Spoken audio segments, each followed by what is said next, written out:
Welcome to Sheep Suit, the home of grazable Christian thought.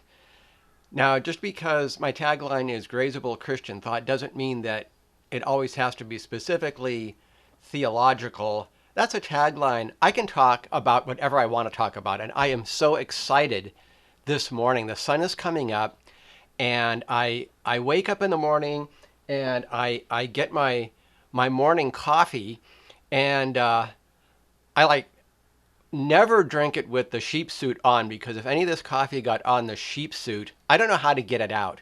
And these sheep suits are not free.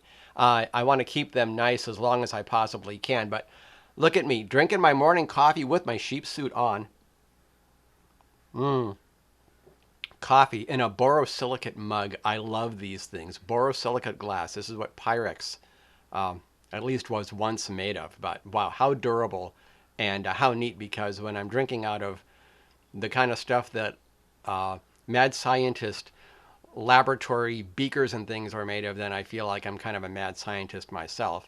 Although I'm really not, at least not outwardly. But yeah, I get that vibe when I'm drinking from a borosilicate glass mug. But that doesn't even matter, because I just had the most fantastic thing drop into my head, and I want to share it with everybody. I mean, so what happened? Well,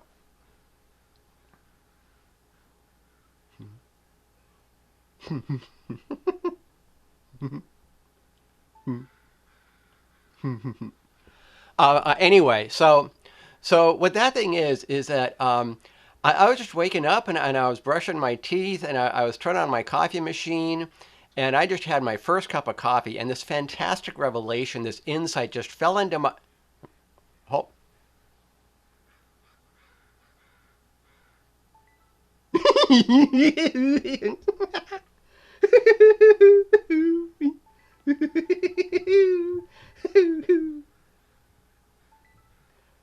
So anyway, I just had this great idea that I just wanted to share with the world, because I think it would edify any Christian, and even a non.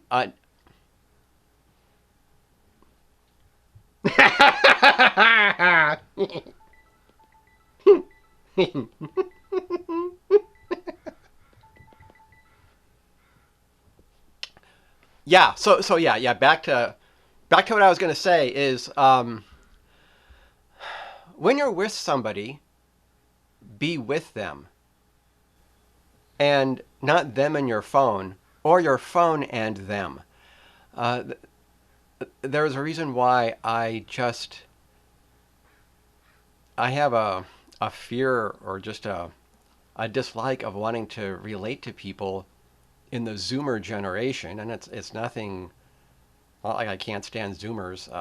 I have two offspring who are Zoomers, but this idea that, and it's not isolated to them. I need to be fair. It is it's generalized all over the place. But let's just say there is a certain generation that does not do this so much, and kind of a generation that sort of does. Okay, let's make this as vague and generalized as possible. This idea that I can be halfway, I can be right in the middle of just trying to make a point, and maybe really be excited, and really getting into a in-person conversation, and then boom, they just go right over to their phone, and I just vanish. It's like they can swipe me out of their life and swipe their phone in, and then swipe me back in again. And I don't like being swiped in and out mid-conversation. That's something that only started a few years ago. Now, maybe if you're really young, you grew up with that, possibly, but a lot of people didn't. And it's really annoying, and it's called phubbing. Phone snubbing, I believe, is what it is. And if there's one revelation, is that when you're with a person, be with that person. If you are an emergency responder for someone, maybe have a protocol for that, or maybe have a way of just, if you have to, glance at your phone and then carry on, but going to your phone and doing something and coming back. I mean, if you're going to go to your phone and do something, then say, it's an emergency, and bolt out of there and go take care of what you got to take care of. But going to a conversation and coming back, it is so disrespectful to do that. I think some people have absolutely no idea what it feels like to be on the receiving end of that. I think we've got an empathy-starved